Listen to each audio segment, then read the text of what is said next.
My name is Rex Runke. Today we're out on the willow flowage and we're banding juvenile ospreys. Today I am climbing and bringing birds down and giving them to Bruce Bacon, who is the master bander on the project today, and he will be doing all the banding and doing the measurements on the birds. I've worked with the Wisconsin Conservation Corps, not only banding out here, but also maintaining some of the nest sites, straightening poles, putting up coon guards, that sort of thing, to make sure that the ospreys would be successful. Hi, I'm Bruce Bacon. I've retired from the Wisconsin DNR after about 35 years working in wildlife management and wildlife research. I was a wildlife biologist in Iron County for about 20 years. I'm a licensed master bird bander, and I've banded over 35,000 birds in the last 35 years.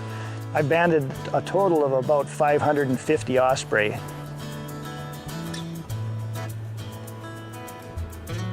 Hello, my name is Tom Olnarek. I work for the Natural Resources Conservation Service. Today I'm volunteering with a group of banders that I've been associated with now for probably 12 or 13 years, and I am familiar with the water on the willow flowage, and due to its tremendous size, they have used me over the years just to guide them around to the different nests. There is a map that is provided to us by the DNR. They do a flyover in the spring, and they let us know which nests on the willow flowage are active every year. And so I get that map, and then I guide the banders to each active nest location, and then they do their thing.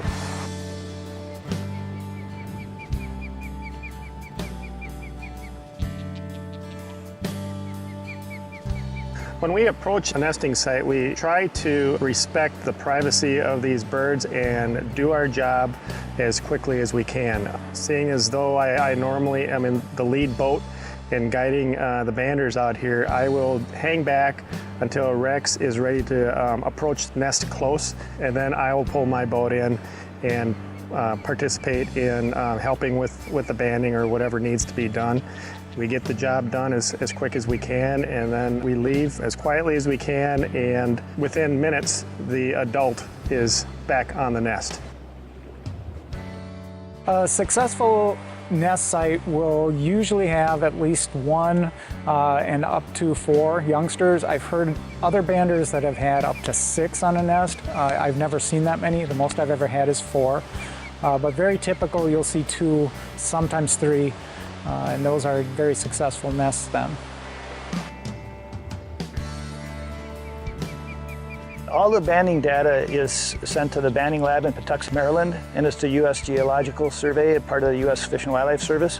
So every time you put a metal band that is provided by the Fish and Wildlife Service on a bird, that information does get sent to Patuxent, Maryland.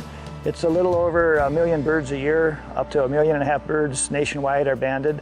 And they need the date, location, species, and age and sex. That's the main stuff. We do collect other information for ourselves, but the banding lab, the basics are age, sex, species, where banded, when banded. For the osprey nestlings, if you take the measurements on the wings, how much of the feather has already grown out from the sheath, then you can get an approximate age and days. And then by taking the weight, female raptors are larger than male, so a female osprey chick is going to grow faster and bigger than a male chick. And so if we age them, and they're like 2 birds are 22 days old roughly, and the one is a couple 100 grams heavier, it's obviously a female, and then the smaller one would be the male. You can also look at the tarsus diameter, and that's the part of the leg that the leg band goes on. And the larger diameter tarsus, those are the females. They're just bigger birds, even as nestlings. Our birds go towards Mexico and down to Central America and go into northern South America.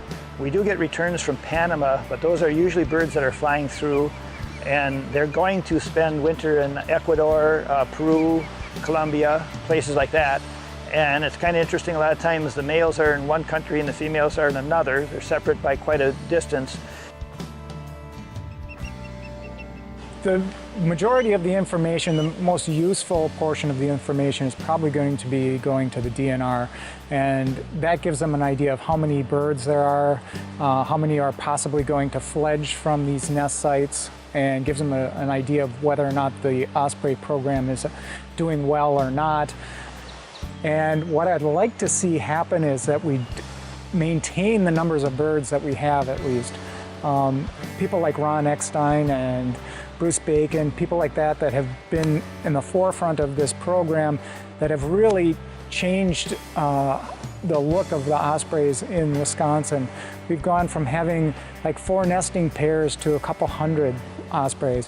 It's a big change in what we have here in Wisconsin. I think it makes a big difference in our resource.